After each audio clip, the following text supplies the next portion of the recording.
All right, social media at Ben and Kelly Show. Facebook, Twitter, Instagram, DMs, always open. So you can always shoot us a DM. We'll turn it around and see if we can toss it out to our listeners, get you some clarity on a situation that you may be going through. Dana wrote to us. She says, I've reconnected with the man I would genuinely describe as the love of my life. We dated in high school, lost contact when we went off to college. He's divorced with 2 kids and fighting to get full custody of them.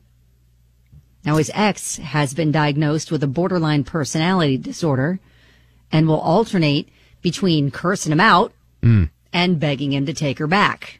I've listened to the voicemails. Oh, that's awkward. She consistently lies and tries to use the kids as a weapon against him. We've gone out on a few dates, mostly as friends, and I'm falling in love with him again, but I don't know if I can deal with all of that. I'm afraid to take things further because I'm afraid she's going to go ballistic on me. So what should I do? Hang back and wait? Be a friend despite my feelings? What do you guys think? Have you ever been involved with a boyfriend who had a crazy ex? Yes. So how did you deal with that? I just tried to, well, first of all, I'm just like, you need to handle that. Yeah. You need to take care of your crazy. Otherwise, I'm not coming around anymore until you handle that. This happened in 2 different relationships. Like, one of them, she showed up in the parking lot of the apartment complex, was banging on his car. And I'm all like, you need to go talk to that and figure that out. Because I'm not going to be a part of all that. That is too much for me. And another one, he had been married.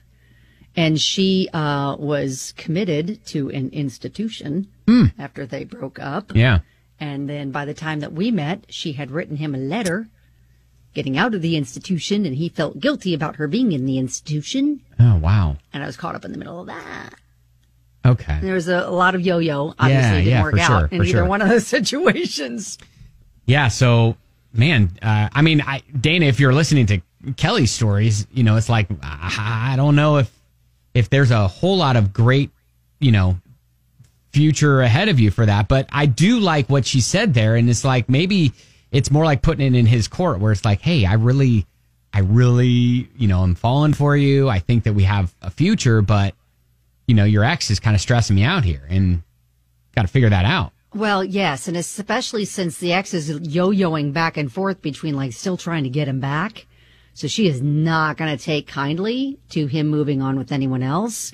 So until they get in a better place and he shuts that down once and for all to where she gets that, I don't know if they've got, maybe this is just a timing thing.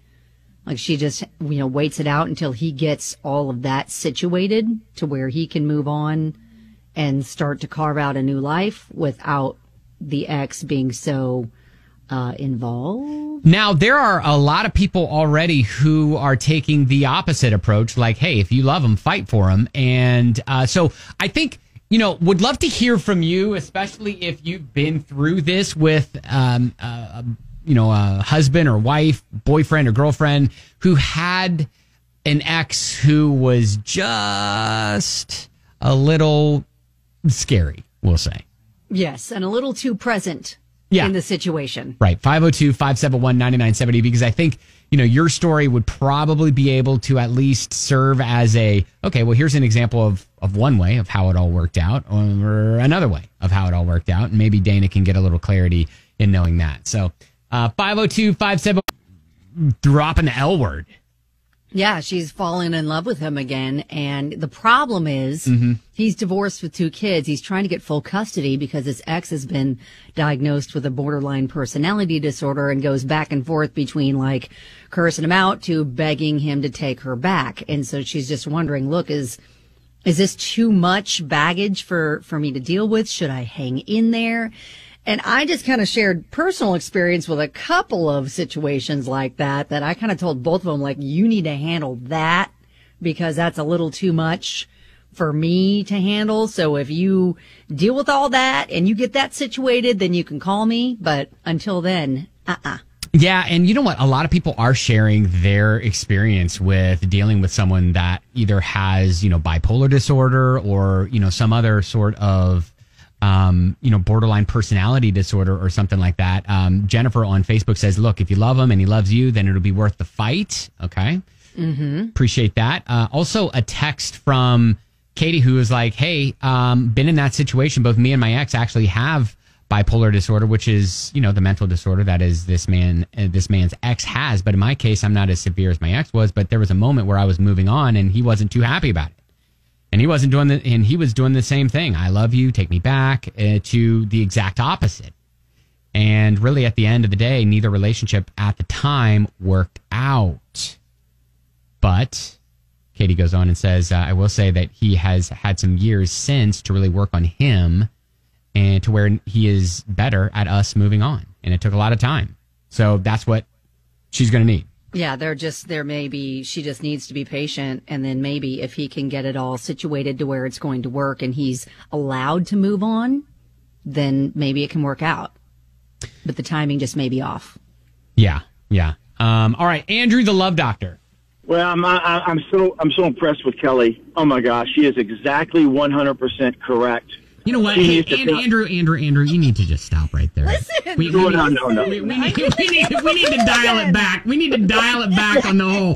Kelly's wonderful. She's 100% correct. Everything like that. Andrew and I could open a practice. I feel like at this Hang on. You can open a practice with me. Absolutely, girl. Listen to me right now.